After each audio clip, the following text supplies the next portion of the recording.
大家好，歡迎大家嚟到香港學界運動升學資訊，我係 Energy。今日嘅主題係家長最常犯嘅5個體育升學誤解。今日咧，我諗同大家就分享一個好重要但係經常被忽略嘅題目：家長最常犯嘅5個體育升學誤解。目的唔係責怪，而係希望大家聽完之後可以幫小朋友行少啲冤枉路嘅。以前成績好就代表而家一定掂。第一個誤解，亦都係最常見嘅。好多家長會用小朋友以前嘅成績去判斷佢將來一定可以。咁即係譬如以前喺某一間學校、某一個地區係嘛，小朋友可能係風頭躉，幾乎冇對手。但問題係你一定要搞清楚嗰個成績喺全港真正屬於咩水平。當小朋友因為體育成績升學，進入一間水平更高嘅學校，面對嘅對手已經完全唔同啦。由冇對手去到全部都係對手，呢個落差對小朋友心理衝擊可以好大。我想喺呢度補充一個好多家長同時亦好容易忽略嘅重點。就算兩個小朋友而家嘅成績差唔多，其實佢哋背後嘅訓練狀態同發展階段可以完全唔同。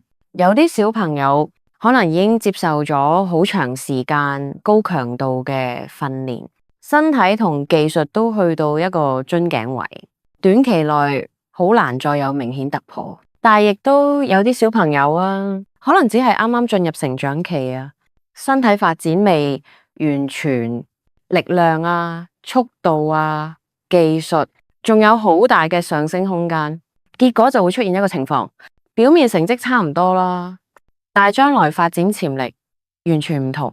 如果家長只睇而家嘅名次，而冇去了解過往訓練量、成長速度、身體發展狀況、技術成熟度啦，好容易就會高估某啲已經去到極限嘅表現，或者係低估某啲仍然成長中嘅小朋友。所以喺體育升學入邊，真正重要嘅唔係單一成績，而係呢個成績喺佢成個發展曲線入邊處於邊一個位置。而呢一點，家長同教練一定要非常清楚，亦都一定要有共識。升學嘅後，新教練一定會好似以前嘅教練咁照顧、咁重視。第二個誤解同期待有關，好多小朋友以前喺體育會，教練可能好照顧、好熟悉，甚至好似半個家人。但係升學之後，情況好多時會完全唔同。新學校嘅教練未必識你亦都未必有時間一對一照顧咯。尤其喺高水平學校，教練就更多時係用制度管理，而唔係用關係。如果小朋友冇心理準備，好容易會覺得被忽略，甚至懷疑自己。咁所以升學前呢，家長一定要同小朋友講清楚啦。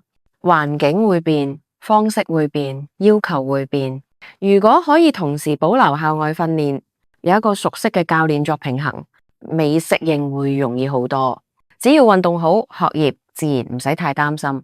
第三個誤解係低估咗學業轉變嘅衝擊。好多小朋友因為體育成績升學啦，咁但係入到新學校之後呢，咁會發現功課量完全唔同同學嘅學術水平高好多，上堂節奏明顯加快，咁再加埋呢校隊訓練可能會喺小息、午飯、放學後進行，時間同體力都被拉得好緊。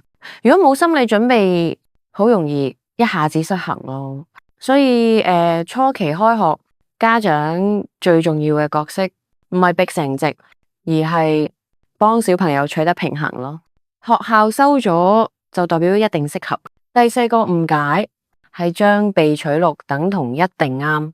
學校願意因為體育成績收你，代表你有條件，但唔代表你冇風險。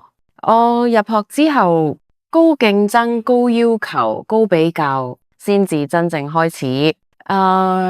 如果家長同小朋友其實係未準備好承受呢種環境，過程就會變得好辛苦。咁所以我成日講，學校建議你入，你都要問自己一句：我哋準備好未？資訊越多，判斷自然越準。最後一個誤解同資訊有關咯。而家資訊平台同以前完全唔同咯，成功故事啊、宣傳內容啊，每日都好多，但係資訊多咧係唔等於判斷準。咁有啲內容只講結果啦，唔講過程，淨係講成功，唔講代價咯。家長一定要識得問自己，呢條路適唔適合我小朋友？唔好用別人嘅劇本去寫自己小朋友嘅人生。如果要我用一句說話總結呢，體育升學唔係鬥快，而係鬥準。準備得早唔等於贏咯，準備得清楚先至重要咯。最重要永遠係小朋友嘅心態、家長嘅心態，同埋一個平常心。用我20年嘅經驗，今日咧就暫時同大家分享咁多。如果你覺得呢一集對你或者身邊嘅家長朋友有幫助，不妨讚好、訂閱、關注香港學界運動升學資訊頻道。之後我都會繼續用真實經驗係同大家拆解更多啦，體育同升學之間嘅誤解。